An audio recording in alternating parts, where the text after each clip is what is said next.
Obrigado, meu Deus, pela minha segunda vida e pela missão de ser presidente dessa nação.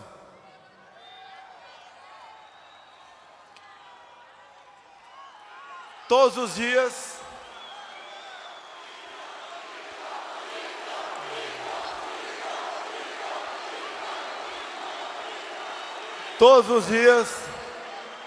quando me levanto,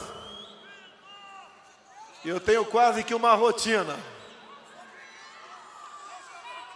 E nessa passagem, eu dobro meus joelhos, rezo um Pai Nosso e peço a Deus que esse povo brasileiro nunca experimente as dores do comunismo.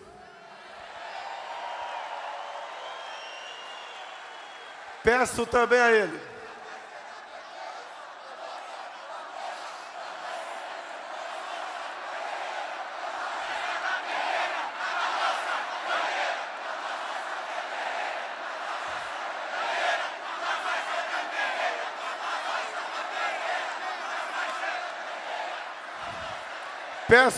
Ele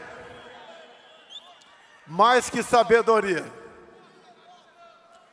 Peço força para resistir e coragem para decidir. E estou sendo atendido. Por vezes eu tento entender como cheguei até aqui. Quem era eu? O que eu representava? Por que acreditaram em mim? Um breve histórico. Em novembro de 2014, após a reeleição de uma senhora,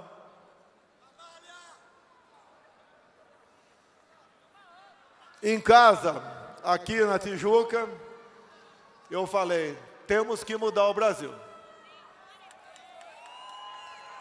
Como mudar o Brasil? Um parlamentar do baixo clero, que tinha sido reeleito para o seu 7º mandato. Como enfrentar pessoas poderosas? Isso está registrado em um vídeo no YouTube, na Academia Militar das Agulhas Negras. Me dirigi a uns 400 cadetes que esperavam a hora de entrar para serem declarados aspirante oficial. Está no YouTube. Falei até sobre morte, o que poderia acontecer. Comecei a andar pelo Brasil. Aos poucos, pessoas foram acreditando em mim. Tem uma passagem sozinho pelo coração do estado do Amazonas, Manacapuru. Chegando ali no porto, sozinho, tinha umas 200 pessoas me esperando. Tenho certeza que tínhamos as mesmas dúvidas. Eu perguntava para mim mesmo, o que eu estou fazendo aqui? E eles, com toda certeza, deviam estar perguntando, o que esse cara veio fazer aqui? Sozinho? Lembro de uma passagem por Cuiabá. Cheguei arrebentado num hotel, talvez 3 estrelas. Estava tão cansado que não conseguia dormir. Desci para conversar com a única pessoa que atendia na portaria. Plantão da hora, que é papo. Estava eu lá, conversando com o porteiro. Em dado momento eu falei para ele que estava fazendo campanha para ser presidente da República. Ele sorriu. O ambiente estava bastante descontraído. Eu também gargalhei. E daí, eu fiz uma pergunta para ele, já que era uma pessoa humilde. Eu falei, o que é mais difícil ou mais fácil? Eu me eleger presidente ou você comprar o hotel?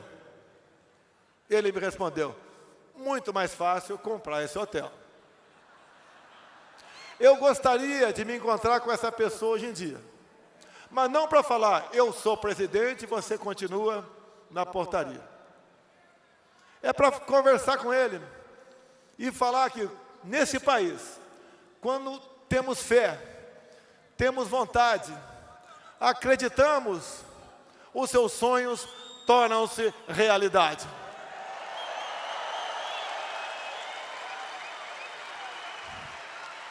Esse é um país onde todos têm oportunidade.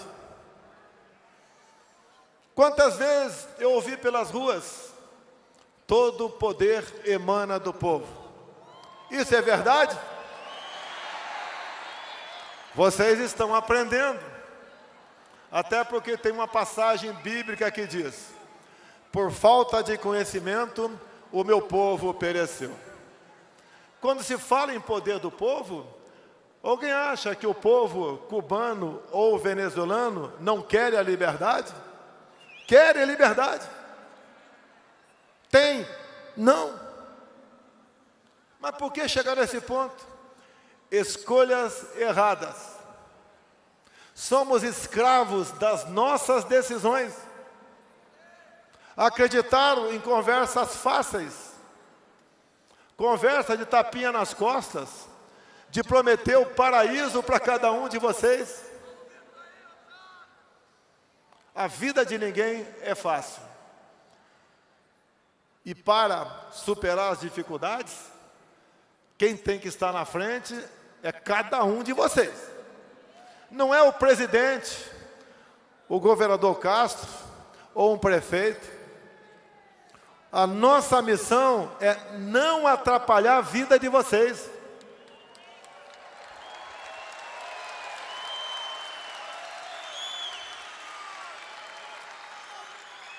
É cada vez mais tirar o Estado de cima de vocês.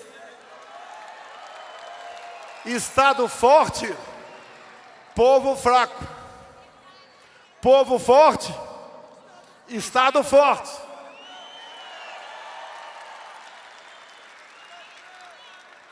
Sobrevivemos a um atentado. Deus me salvou. Nos elegemos presidente.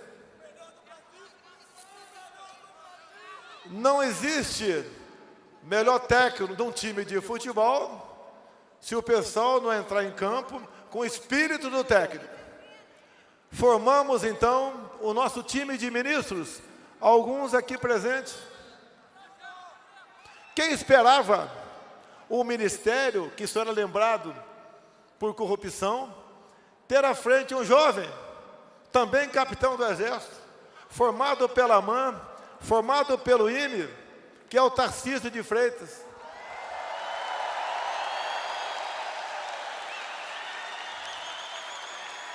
O que o Tarcísio fez? Presidente, o nosso orçamento é muito pequeno. Temos teto de gasto que outros presidentes não tinham. Então vamos concluir obras. E começou a trabalhar o Tarcísio, concluindo rodovias, chamando o Exército Brasileiro, com seus batalhões de engenharia, a trabalharem.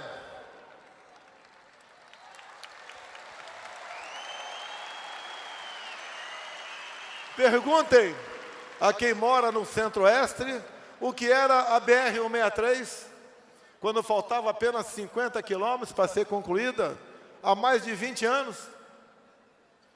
O Exército concluiu a obra em poucos meses.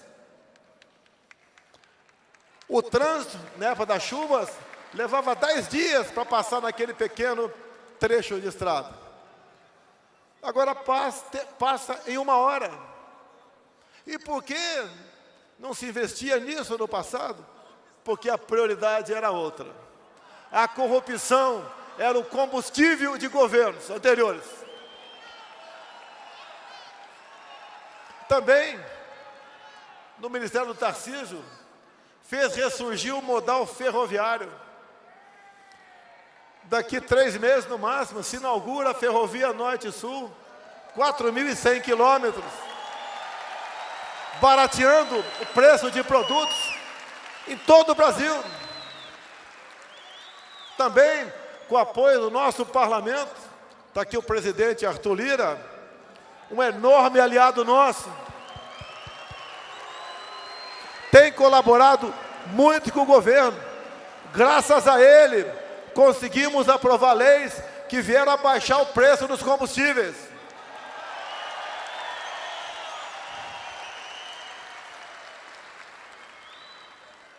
A grande maioria dos parlamentares, cada vez mais, estão com o governo e o governo está com eles. Temos 3 poderes, mas o legislativo e o executivo são irmãos.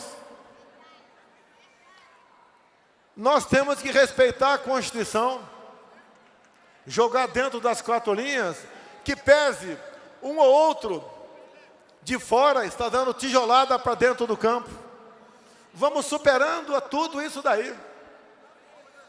Tivemos também um ministro, que está licenciado agora, Rogério Marinho, que concluiu as obras da transposição do São Francisco. Era para ter acabado, a obra era para ter terminado em 2010, passou para 12, 14, 16. A obra transpôs apenas dinheiro para o bolso de corruptos, e não água. Concluímos isso.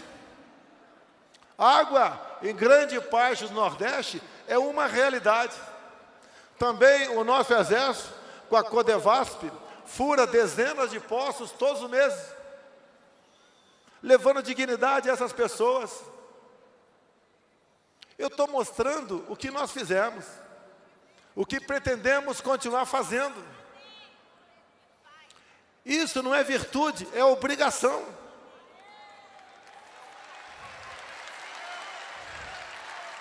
E quando se fala em transposição, se fala em corrupção, em 2015, vocês sabem quem estava na frente do governo.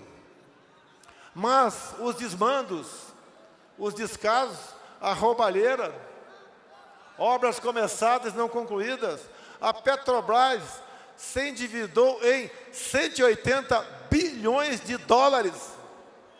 A dívida de 900 bilhões de reais. Para ter noção, o quanto de dinheiro foi desviado. Isso daria para fazer 60 vezes a transposição do Rio São Francisco. Conta que vocês estão pagando. Iniciamos um governo com sérios problemas éticos, morais e econômicos. Formar ministério não foi fácil. Muita gente queria que os ministérios fossem formados a exemplo de outros governos. Conseguimos ter a coragem que eu peço a Deus, a força para escolher um time de ministros. Vocês hoje conhecem os nossos ministros, conhecem em grande parte os deputados federais,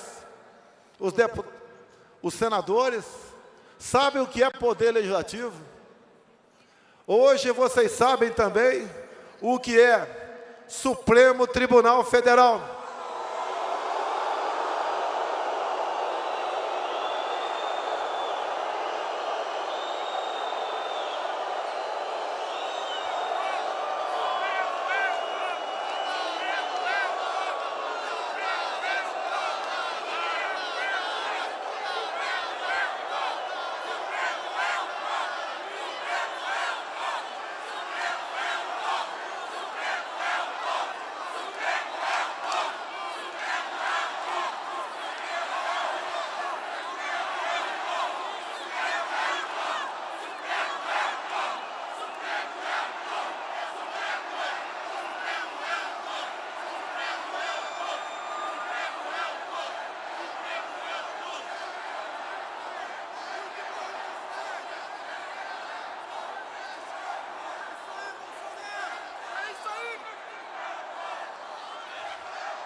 montamos o nosso ministério.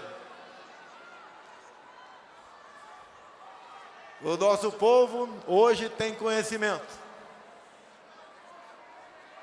sabe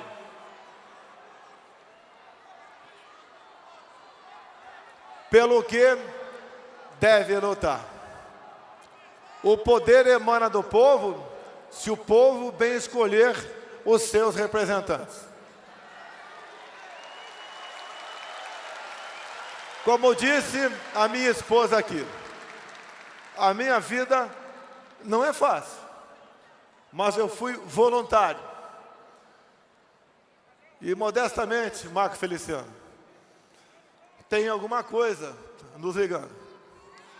Não tem outra explicação para estarmos de pé até hoje. Por termos enfrentado uma pandemia, uma guerra que não acabou ainda, uma seca como não vista nos últimos 90 anos. O mundo todo sofrendo as consequências daquela política que eu fui contra. Fica em casa que a economia te vê depois.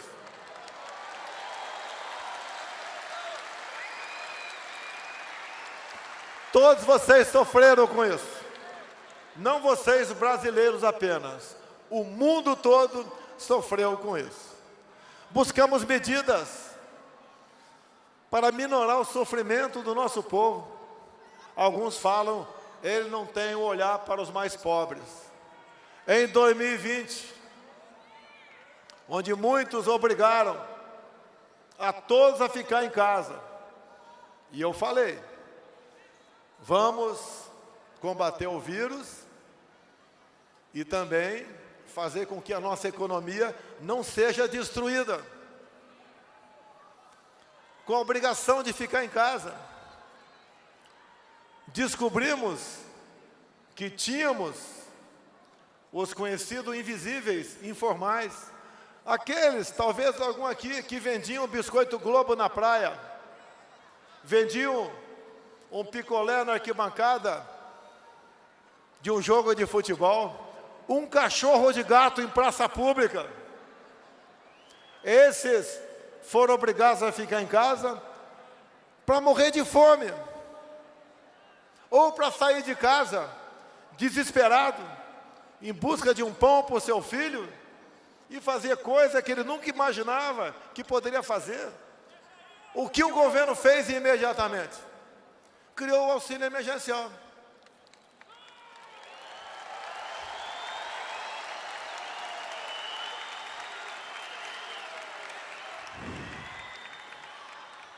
Nós gastamos em 2020, com auxílio emergencial, o equivalente a 15 anos de Bolsa Família. Como esse governo não pensa nos mais pobres? Esse governo, no final do ano passado, dentro da responsabilidade fiscal, extinguiu o Bolsa Família, que pagava em média R$190. Tinha mulheres ganhando R$80.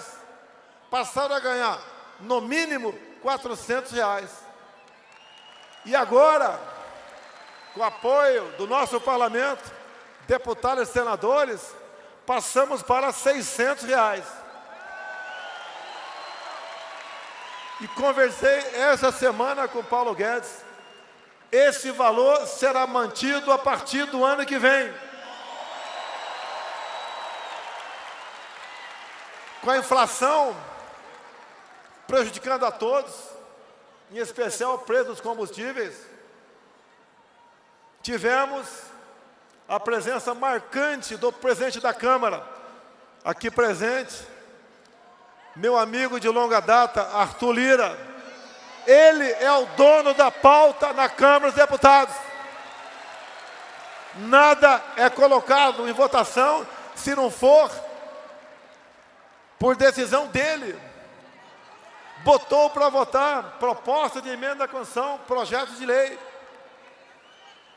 botando um freio na sanha de impostos no Brasil. Zeramos impostos federais de gás de cozinha, desde o ano passado, de diesel há 4 meses, e foi colocado um teto do ICMS, que é o imposto estadual, não apenas para combustível, mas para energia elétrica, para as comunicações e para o transporte. Tenho certeza, teremos deflação no corrente mês.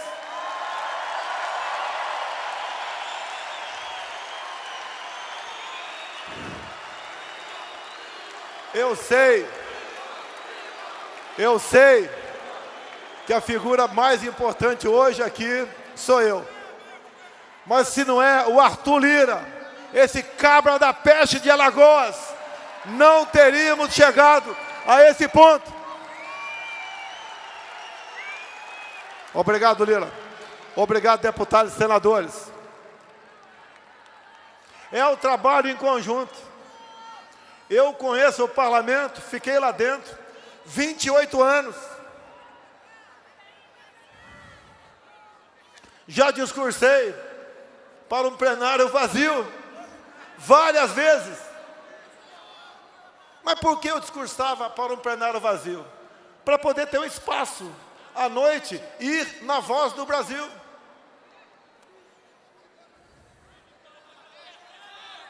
Montamos o nosso ministério. Posso citar vários outros ministros, como por exemplo o Fábio Faria, das comunicações. É o homem que negociou o 5G para o Brasil. Que a garotada tanto gosta de jogar, vai jogar 5G no Brasil. Além de muitas outras coisas fantásticas com o 5G. Como tive com o senador Ciro, no estado dele, Piauí, numa fazenda 5G, onde a precisão na direção das máquinas está na casa de 2 centímetros. Entre outras ações com 5G no campo, a produtividade aumentará em média 20%. O nosso agronegócio na vanguarda. Quando eu decidi ir para a Rússia em fevereiro, fui criticado por grande parte da mídia, por uma parte considerável de chefes de Estado de outros países. Decisão, vamos para a Rússia. Botei o Braga Neto dentro do avião e vamos conversar com o Putin. Conversei por 3 horas com ele, a 2 metros de distância e sem máscara.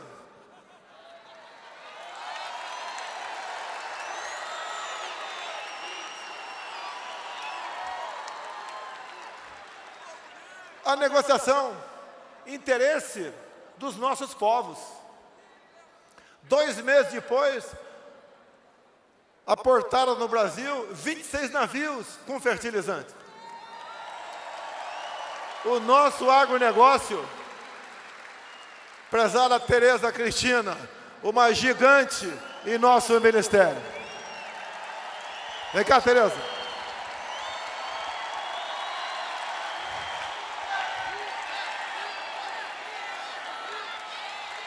Essa é a pequena grande mulher que faz a diferença. Todas as minhas viagens ao exterior foi precedida da viagem dela. Quando eu chegava, estava quase tudo pronto. Faltavam apenas assinaturas. Essa pequena grande mulher, com os fertilizantes, garantiu a nossa segurança alimentar. Bem como a segurança alimentar de mais de 1 bilhão de pessoas pelo mundo. A senhora presidente da OMC, há 3 meses, veio a Brasília. Conversamos por 1 hora. Ela saiu dali e lá fora declarou: sem o Brasil, o mundo passa fome.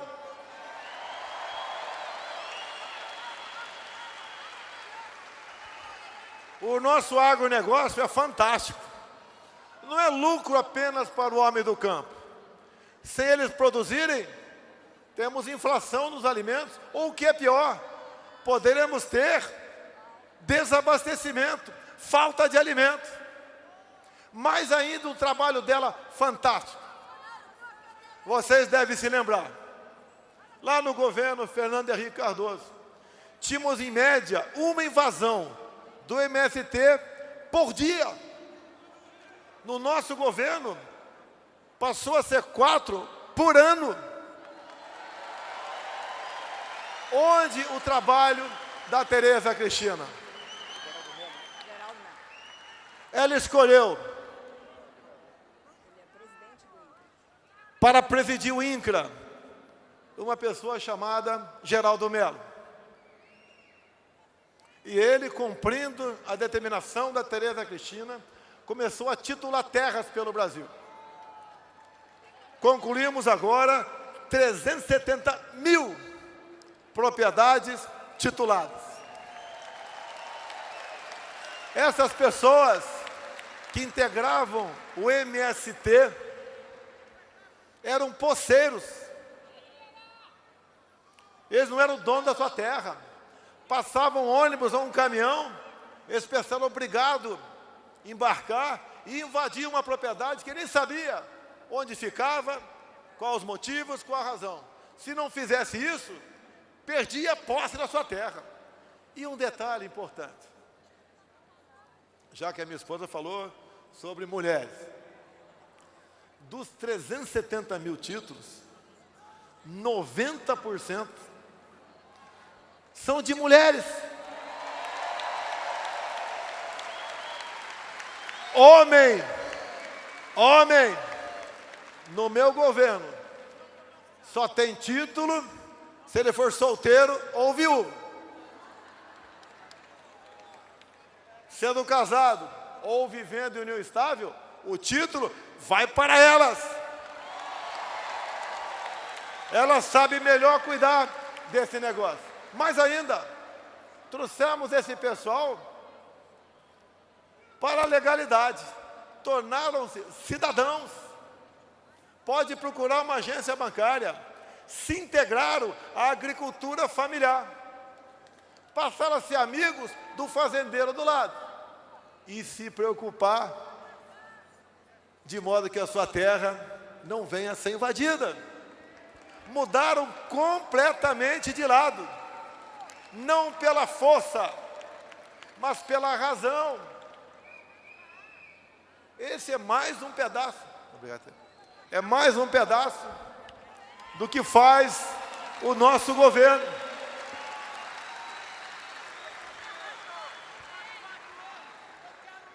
Em 2020 e 2021, pandemia, lamentamos todas as mortes.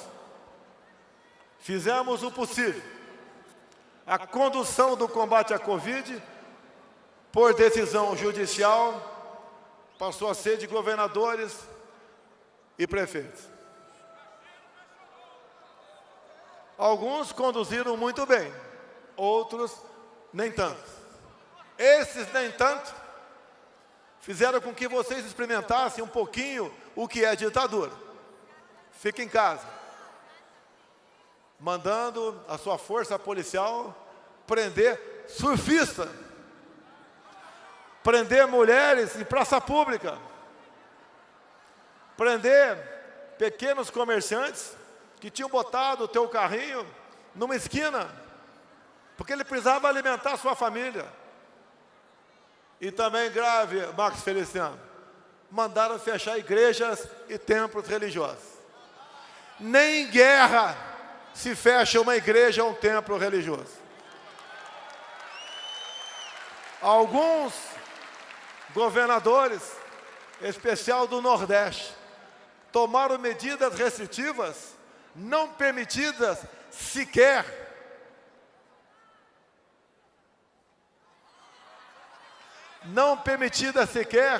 em estado de sítio, que eu posso pedir, mas o decreto vai para o parlamento. E se algo errado acontecer durante o estado de sítio, Eu, presidente, respondo. Esses que abusaram não responderam por nada. Aprendemos um pouquinho, sentimos na pele o que é uma ditadura. Mas o tempo passa, as feridas cicatrizam. Nós temos que pensar não apenas no Brasil do presente, no Brasil do futuro. Temos que nos anteciparmos a problemas. E olhem só, quando se fala em Nordeste, já começa a sair da prancheta a construção de eólicas offshore, ou seja, torres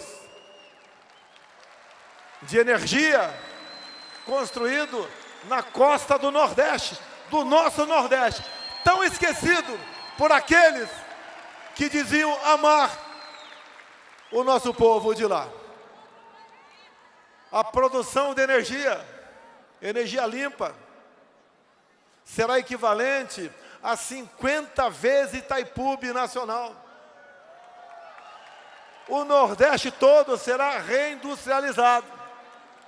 A maior parte da energia será vendida para outros países, o hidrogênio verde.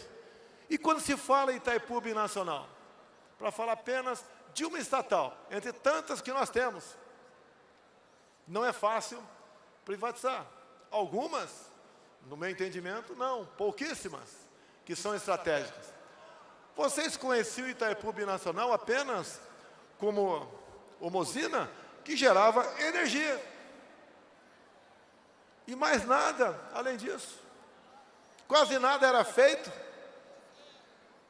com o lucro daquela empresa, com a nossa chegada ao governo. Terminamos com o recurso de Itaipu Binacional, a extensão de 600 metros no aeroporto de Foz do Iguaçu. Já estamos em condições de receber voos de outros países. Não mais vão pousar na Argentina. Ao pousar no Brasil, vão ocupar nossa rede hoteleira. Mas, daqui a 2, 3 meses, vamos concluir a segunda ponte do Brasil com o Paraguai. E não é uma ponte qualquer. O seu vão são de 500 metros. Já começou a se fazer a segunda ponte com o Paraguai, lá em Porto Murtinho, no nosso Mato Grosso do Sul, da Tereza Cristina. Faz parte da Bioceânica, é a nossa saída para o Pacífico. O que estamos fazendo não é virtude, é obrigação. Temos o zelo com a coisa pública. Não tem jeitinho no nosso governo. 3 anos e meio, sem corrupção. Se aparecer, vamos colaborar nas investigações. Tivemos a CPI da Covid. Qual a conclusão?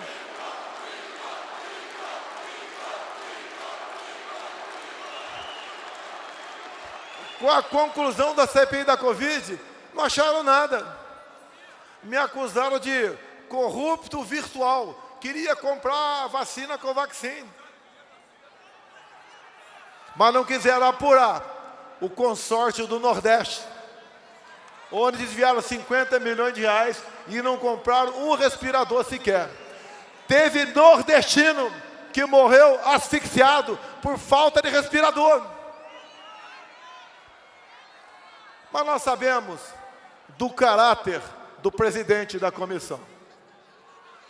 O caráter desse presidente da comissão, que foi ministro da Justiça de Fernando Henrique, que foi procurado pelo então sindicalista Lula para botar em liberdade 10 sequestradores. E chamou os sequestradores de meninos que se equivocaram quando fizeram o sequestro. Esse mesmo cara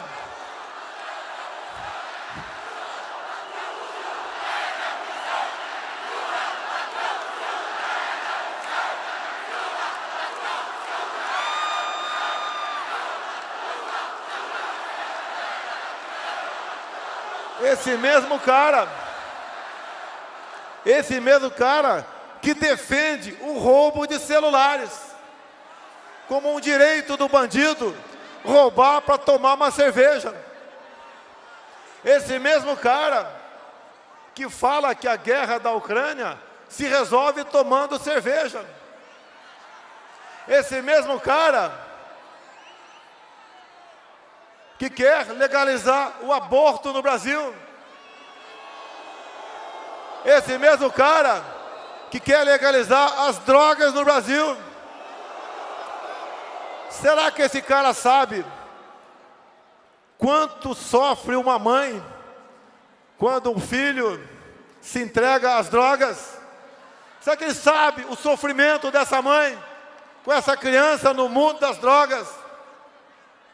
Esse mesmo cara que em decreto de 2019, além de querer a desconstrução da heteronormatividade, criou o que se chama ideologia de gênero.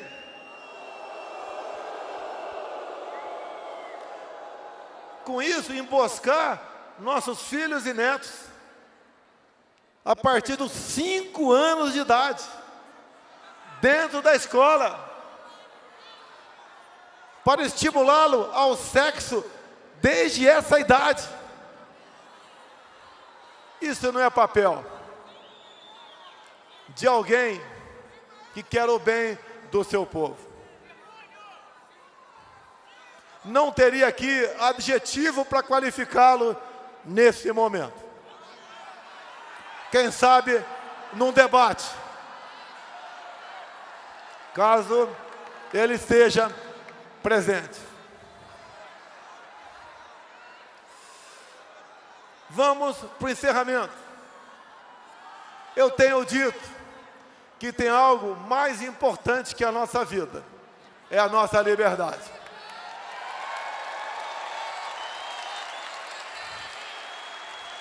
Eu quero me dirigir àquele jovem de esquerda que fala que é bacana o outro lado. Esse jovem de esquerda, como quase todos os jovens, tem um telefone celular. Dizer para esse jovem de esquerda que o seu candidato prega o controle social da mídia, diz que quer regulamentar as mídias sociais. Diz esse jovem que país como Coreia do Norte, Cuba, a internet só é acessada para você ver conteúdos do governo. Você não tem liberdade. Você quer perder a sua liberdade nas mídias sociais? Esse jovem quer perder a sua liberdade nas mídias sociais. A nossa imprensa quer ser controlada por esse outro governo. Por pior que sejam algumas matérias contra a minha pessoa. Eu entendo como liberdade, mesmo sendo injusta, na maioria das vezes, essa matéria. Pior que uma imprensa trabalhando mal é uma imprensa fechada. Jamais defenderei o fechamento da mídia no Brasil.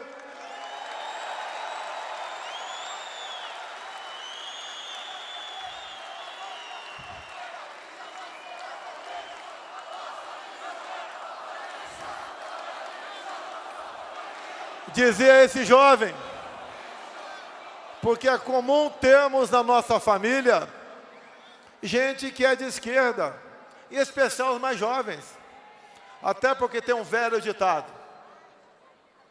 Foi.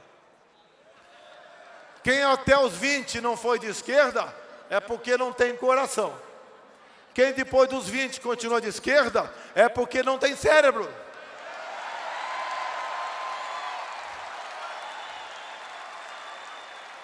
Se os pais tiverem condições, pague uma passagem para esse jovem, prezado governador Denário, ir para o seu estado, Roraima, ir para Boa Vista, E se for possível, vá para Pacaraima, que é a divisa do Brasil com a Venezuela. E veja, jovem, os seus colegas jovens fugindo a pé para o Brasil. Hoje a média, que já está há vários anos, são de 500 pessoas vindo da Venezuela para cá. Você vai ver o seu colega jovem, com a mesma idade tua, pesando em média menos 15 quilos. Fugindo muito mais da fome do que da violência. A maioria que chegam lá são mulheres e crianças. Mulheres são mineradas ao longo do caminho, são obrigadas a se prostituírem para poder alimentar os seus filhos. Vão para os abrigos do exército, ou em Pacaraima, ou em Boa Vista, lá do governador Denário, que colabora conosco grandemente no estado de Roraima, sobre a Amazônia. E com o seu poder de veto, ele falou: a Amazônia é do Brasil e não tem mais conversa.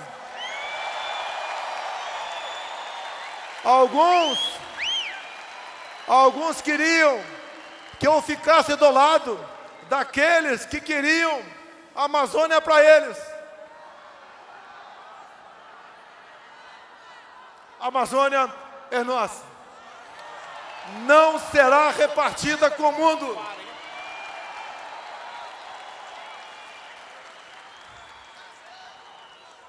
Fazemos o possível para preservá-la, mas temos lá Coronel Menezes, meu colega lá do Amazonas.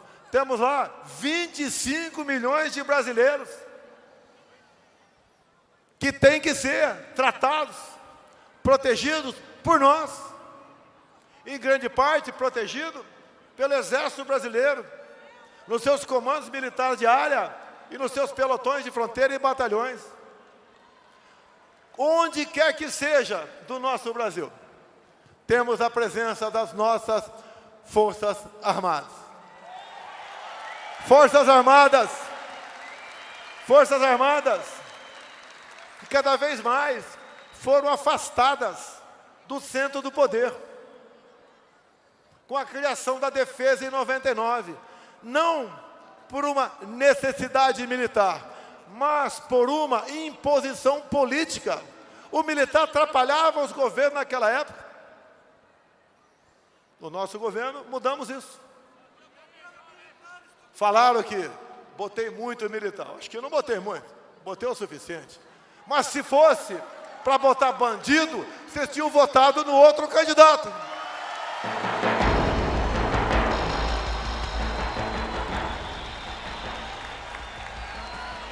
Alguns falam sobre meu escolhido para vice. Tem aqui o Cláudio, que é governador, temos prefeitos. O vice é aquela pessoa que tem que estar ao teu lado nos momentos difíceis. O vice não pode ser aquela pessoa que conspire contra você. O vice é solução do problema. E eu escolhi, sim, um general do Exército Brasileiro, que vocês o conhecem muito bem,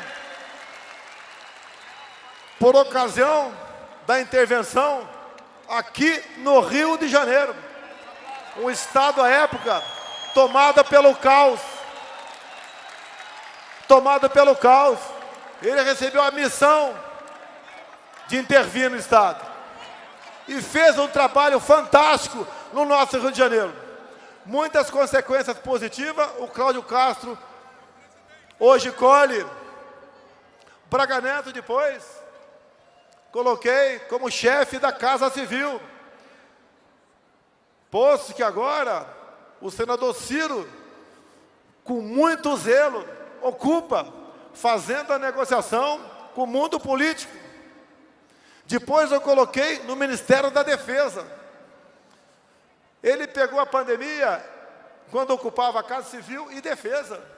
Fez o seu trabalho, juntamente com o ministro da época da Saúde, depois o Queiroga, que está presente aqui, levando meios para o Brasil todo.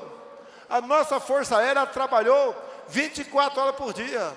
A nossa Marinha, da mesma maneira. E trabalhando duro. Mas a gente vê no semblante do militar a vontade dele de servir a sua pátria. Esse é o espírito que nós levamos para dentro do parlamento brasileiro, dentro do poder executivo. Trabalhando com gente séria ao seu lado. E a prova está aí. Eu não preciso falar para vocês, nesse meu lançamento aí, a reeleição, o que vou fazer caso reeleito, democraticamente e de forma transparente. Vocês sabem o que eu vou fazer. Obviamente, aprendi muita coisa. Algumas coisas temos que mudar para melhor. Temos que trazer o jovem de esquerda para o nosso lado. Mostrar a verdade para ele. Mostrar o que ele tem a perder com o seu candidato. Onde o seu candidato apoiou outros pela América do Sul, olha a miséria que está esse país. Olha a Venezuela, que tinha um apoio, Chávez e Maduro tinham o apoio do cara. Olha para onde está indo a nossa Argentina, a sua economia, um país próspero. 50% da população está próxima da linha da pobreza. Olhe para onde está indo o Chile, cuja primeira medida do presidente eleito foi acabar com os carabineiros, a sua polícia militar. Olha a nossa Colômbia, onde elegeram um guerrilheiro. Um dos serviços mais procurados na Colômbia, atualmente, que o cara não assumiu ainda, é o serviço de passaporte. O pessoal quer sair do seu país. Nós não vamos sair do Brasil.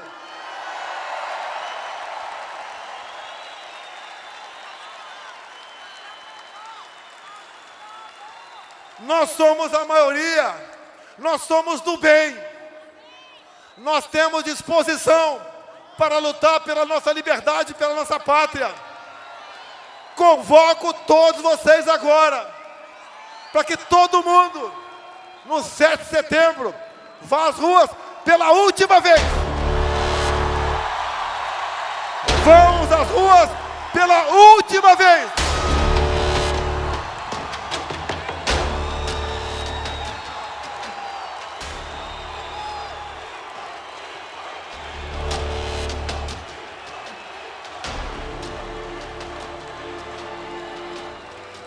Estes poucos surdos de capa preta têm que entender o que é a voz do povo.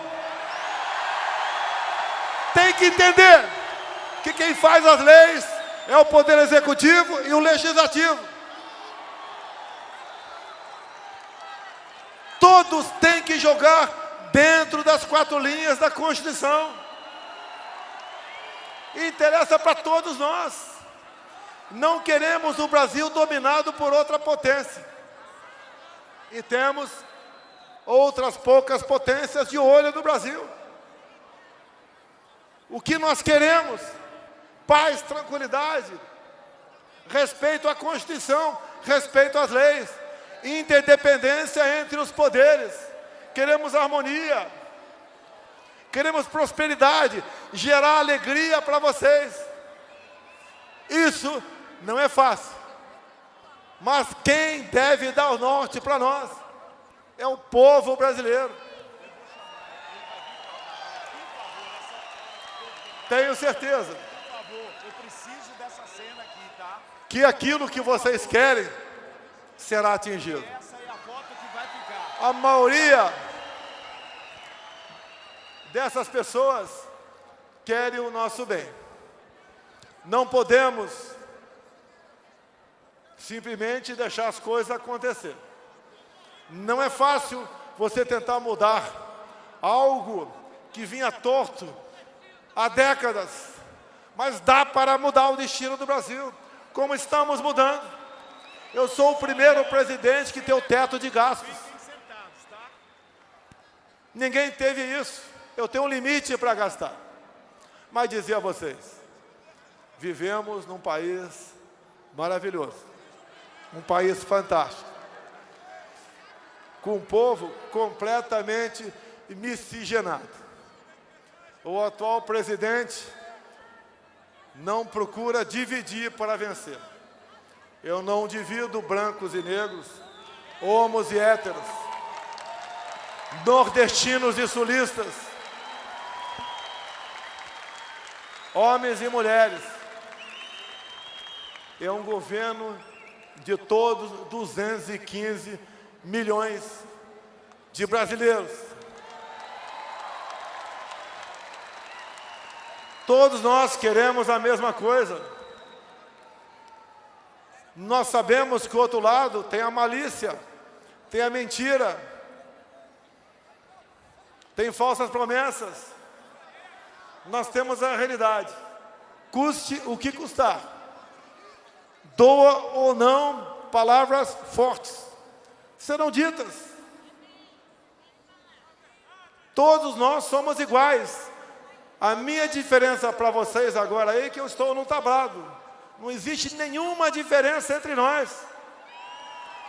O que eu mais quero é lá na frente, bem lá na frente, entregar o poder de forma democrática e transparente para quem vier me suceder, mas entregar um país muito, mas muito melhor do aquele que eu recebi em 2019. Vocês sentiram o gosto de acreditar na política. Sentiram como é gostoso estar na política e defender uma boa causa. Acreditar no outro lado, que fala a tua linguagem, que tem o teu coração verde e amarelo e quer um futuro melhor para o seu país. Nas minhas andanças pelo Brasil, uma coisa fantástica, cada vez mais eu vejo nas ruas as cores verde e amarela. Ontem, em Vitória, não tinha prédio que não tinha algumas bandeiras do Brasil na sua janela. Uma juíza identificou a bandeira nacional como um símbolo meu.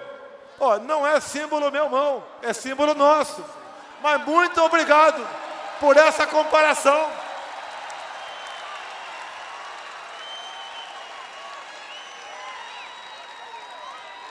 Aqui, ó. Nós não queimamos a nossa bandeira. Nós não pisoteamos essa bandeira. Essa bandeira nos une. Essa bandeira mostra que nós temos um governo, temos um povo, temos uma nação ao nosso lado. É o símbolo maior da nossa pátria. Nós, militares, juramos dar vida pela pátria. Todos vocês aqui juraram dar vida por sua liberdade. Repitam aí: eu juro dar minha vida pela minha liberdade. Mais uma vez, eu juro. Esse Braga Neto é o nosso exército. É o exército do povo. É o exército que está do nosso lado. É o exército que não admite corrupção. Não admite. Não admite fraude. Esse é o exército que quer transparência, que quer respeito. Quer não, merece e vai ter. Esse é o exército que nos orgulha. É o exército, 210 milhões de pessoas. Não tem preço. Nas minhas viagens pelo Nordeste, quando eu falo com o comandante do helicóptero, procura um pequeno vilarejo, uma pequena cidade e posa lá. Chamo de parada inopinada. Não tem preço a maneira como nos tratam, com o carinho que o povo nordestino nos recebe. Isso é em qualquer lugar do Brasil.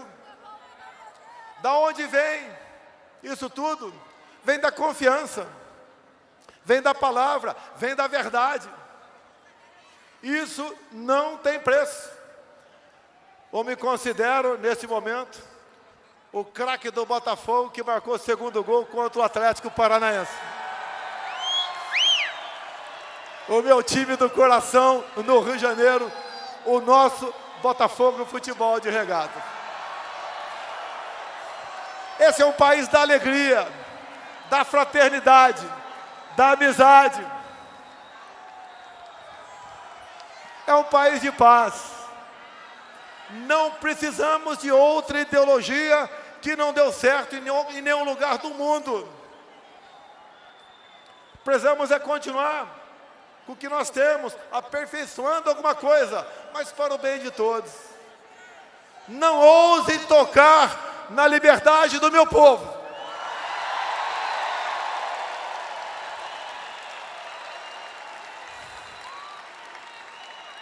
Dizer a vocês, com a minha esposa, há pouco disse, não ficou fácil a nossa vida, mas uma coisa me conforta, é não ver sentado naquela minha cadeira um comunista.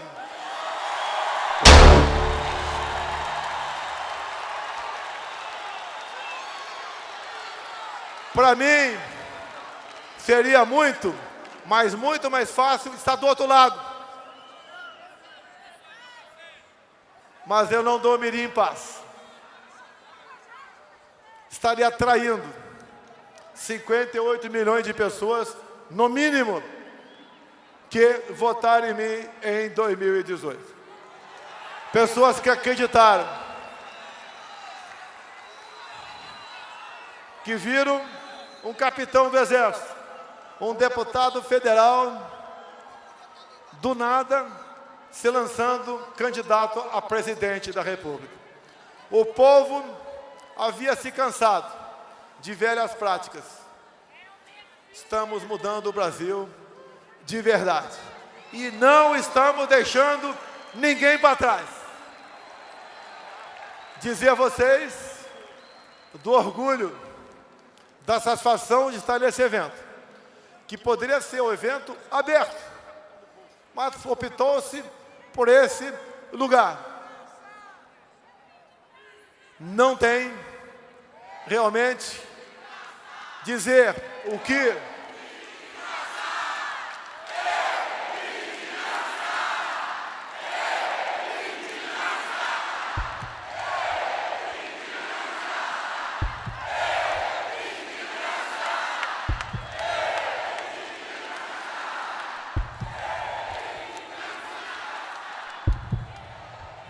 é um momento realmente de satisfação, de eu reforçar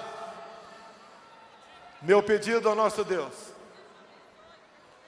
que dê discernimento a todos, para decidir, não com coração ou emoção, mas decidir com razão o futuro do nosso Brasil.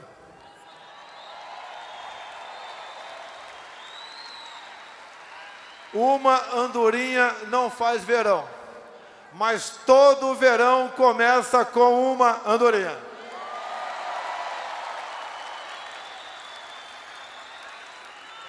Tenho certeza, hoje somos muito mais do que os 58 milhões de 2018. As ruas mostram isso.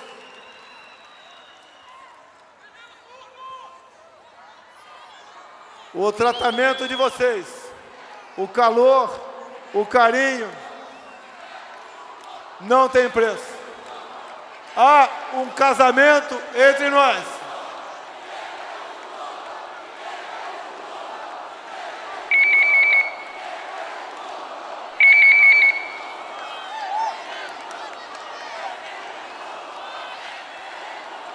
Há um casamento entre nós.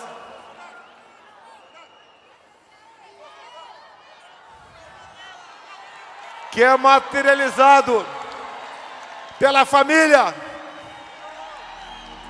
Deus, pátria, família e liberdade.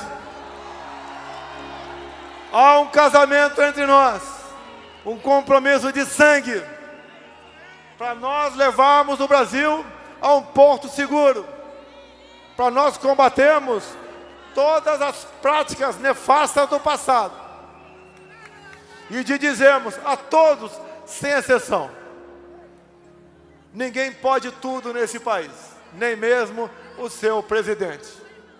E trabalhando, agindo dessa maneira, tendo o entendimento de vocês, nós atingiremos a esse objetivo. Eu quero concluir com um extrato de uma outra passagem bíblica, já que todos nós teremos um ponto final um dia. Diz: nada temeis, nem mesmo a morte, a não ser a morte eterna. Brasil acima de tudo.